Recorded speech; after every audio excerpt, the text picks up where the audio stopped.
assistindo a um vídeo de Luiz Fernando do canal Questione, onde ele faz uma grande abordagem sobre os absurdos do pastor Augusto Nicodemos, sobre a abordagem do conto do dilúvio, citado na Epopeia de Gilgamesh, onde ele diz que a Epopeia de Gilgamesh veio depois do conto do dilúvio por Gênesis.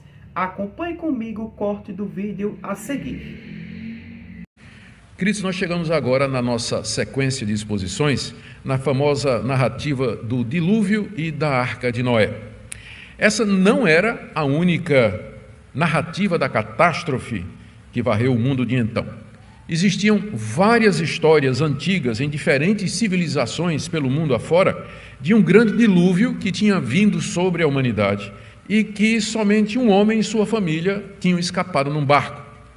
Há muitas histórias em civilizações de todos os continentes. Mas a mais conhecida e a mais parecida com o relato de Gênesis aqui é a Epopeia de Gilgamesh, que tem origem na Babilônia no ano 1600 a.C., mais ou menos, perto da época em que Gênesis foi escrito. Perto da época em que Gênesis foi escrito.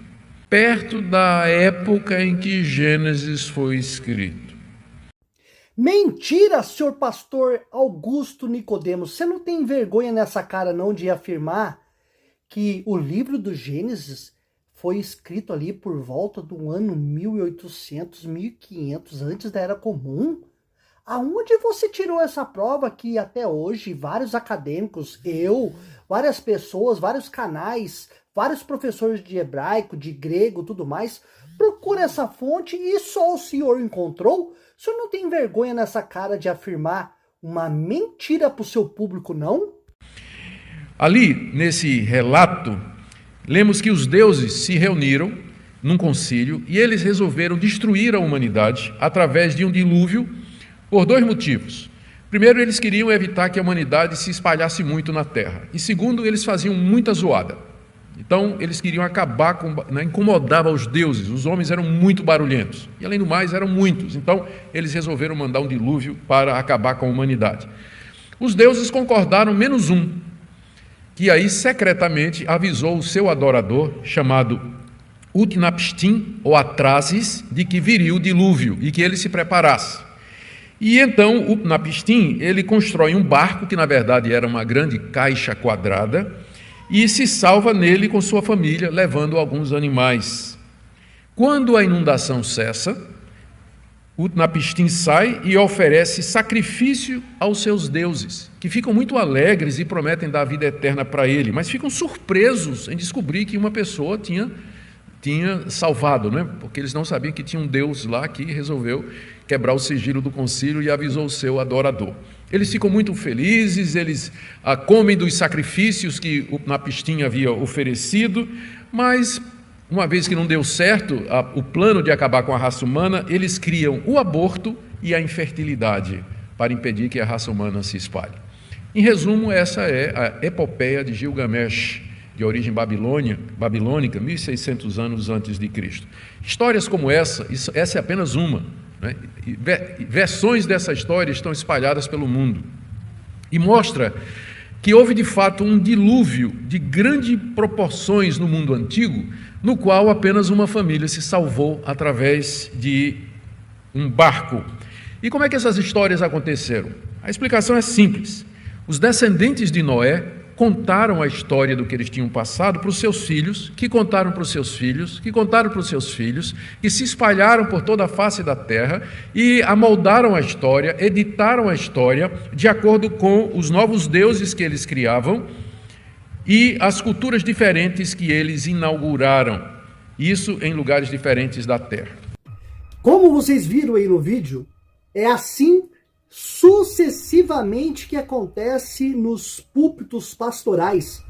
Estes pastores, eles não têm comprovação nenhuma, eles não estudam, não buscam na arqueologia, na história, eles não buscam documentos para trazer para os integrantes, o seu gado, os fiéis que dá o dízimo, a oferta, que batiza, todo aglomerado ali que forma o sistema religioso.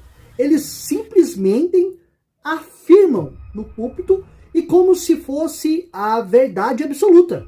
Mas nós temos provas desse dilúvio bíblico? Temos prova? Pastor Augusto Nicodemos, pastor Malafaia e tantos outros pastores aí que ficam cuspindo mentira para o seu público, ficam vomitando e o seu público está ali, de boca aberta para receber, porque acreditam que são ungidos do Senhor, porque estão ali com a santa palavra de Deus e Deus está com eles, mas não passam de mentirosos, são lobos vestidos de ovelhas.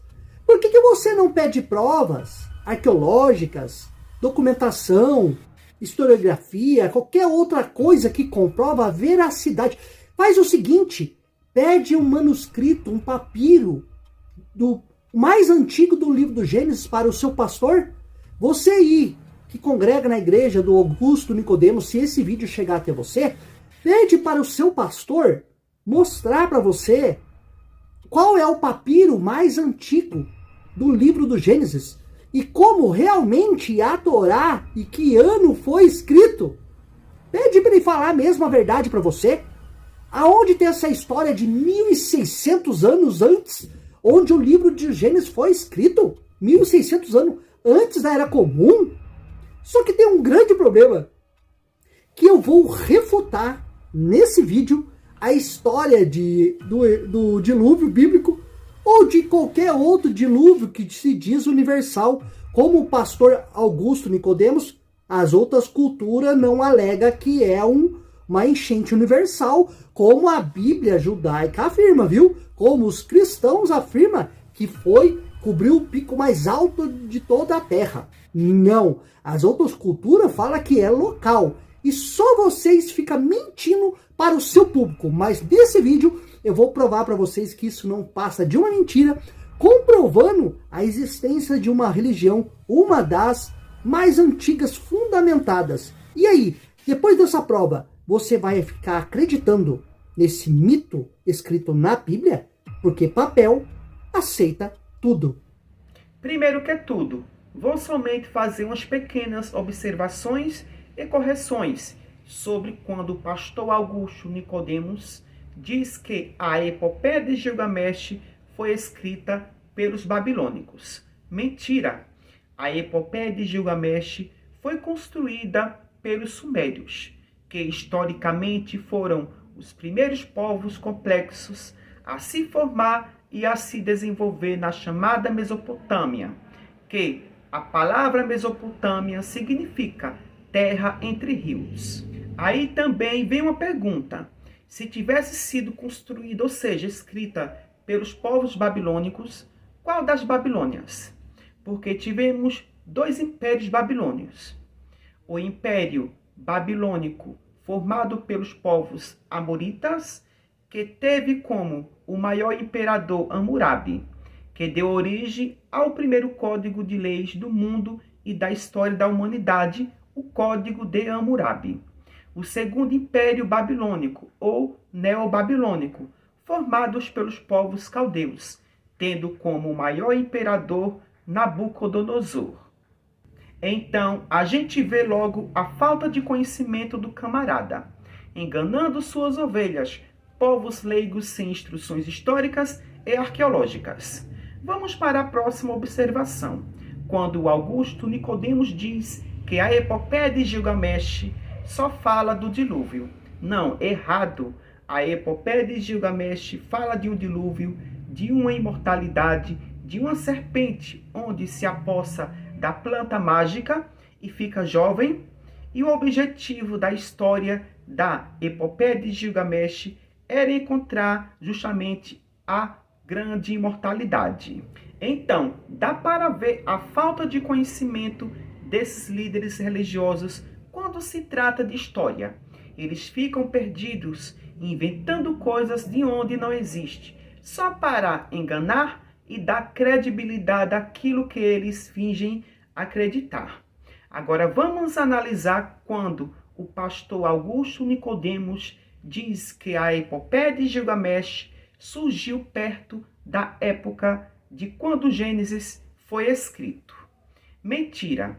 Ele quer dizer que Gênesis foi escrito antes da Epopeia de Gilgamesh. Pelo contrário, a Epopeia de Gilgamesh é que foi escrita muitos séculos antes de Gênesis. Observe comigo. A Epopeia de Gilgamesh foi escrita pelos sumérios aproximadamente no século 20 antes da Era Comum, no ano de 2000 antes da Era Comum. Já Gênesis nem se sabe ao certo de quando foi escrito, mas estudiosos acreditam que foi escrito entre o século 15 ao 13 antes da Era Comum. Então a gente vê a diferença dos séculos entre Epopeia de Gilgamesh e Gênesis. A diferença é grande. A diferença é de 5 séculos, ou seja, de 500 anos. Já para as teorias mais recentes, aponta que Gênesis surgiu por volta do 5º século, antes da Era Comum, durante o período pós-exílio, quando a comunidade judia se adaptava à vida sob o Império Persa.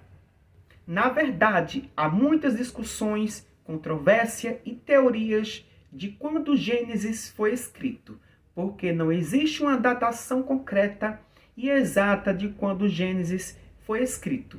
Engraçado, tudo que existe na Bíblia não pode ser concretizado, só através do achismo, teoria e hipótese. Nem para isso o próprio Deus de Israel serve, caso se existisse. Um Deus poderoso, mas não pode sequer mostrar para o mundo que a Bíblia é a única e verdadeira palavra. Isso é um Deus, um rato ou um verme? A questão é, para muitos estudiosos, através de seus estudos e pesquisas, esses dilúvios, que são contados por centenas de povos da antiguidade, é justamente por causa das grandes cheias que aconteciam nos rios. Porque todas as civilizações do passado foram desenvolvidas nas margens dos grandes rios, principalmente na Mesopotâmia, que o próprio nome já diz, terra entre rios. Que são os rios Eufrates e Tigres? Então, quando era época de muitas cheias, causava um alagamento por toda parte da Mesopotâmia, próximo aos rios. Assim também acontecia com o rio Nilo no Egito Antigo, como também aqui no continente americano, nos chamados povos pré-colombianos, onde os astecas se desenvolveram nas margens dos rios, e assim, etc, etc, etc. Agora vamos lá. Quem surgiu primeiro? Os sumérios ou os hebreus? Com certeza, os sumérios.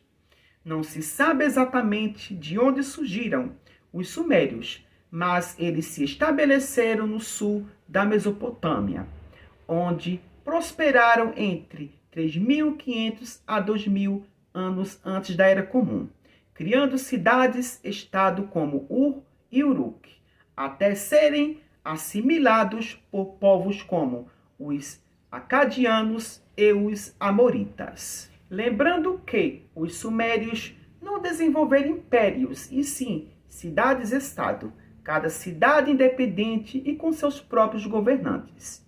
Os sumérios foram muito importantes para a humanidade. Seus grandiosos feitos contribuíram significativamente até nossos dias atuais, como, por exemplo, a escrita, que foi a maior conquista da humanidade, a chamada escrita cuneiforme.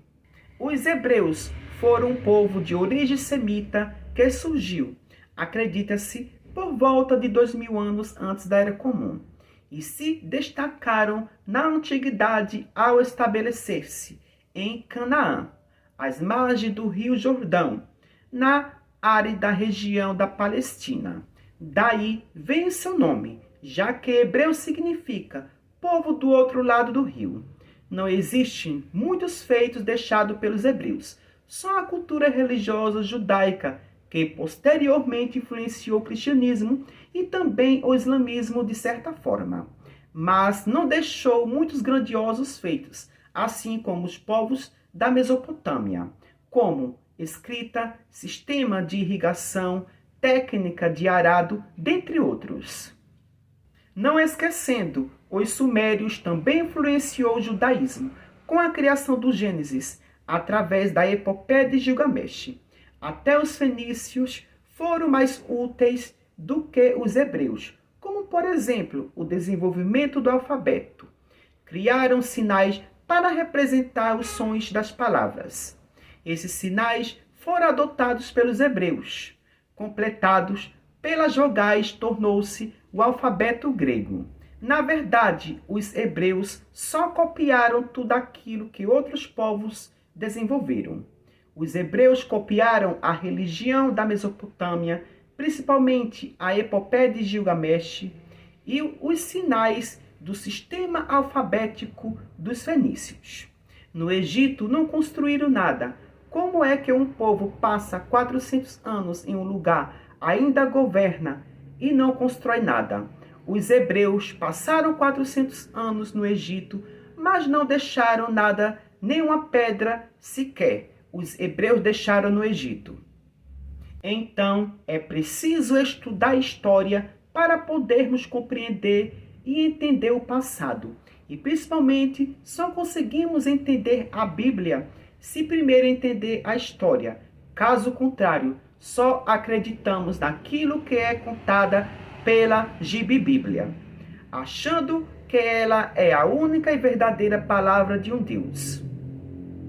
Falo isso por experiência própria, mas quando a gente vê a realidade, o que existe por trás das religiões, a nossa ficha cai e conseguimos de fato viver e encarar a vida como ela é de verdade.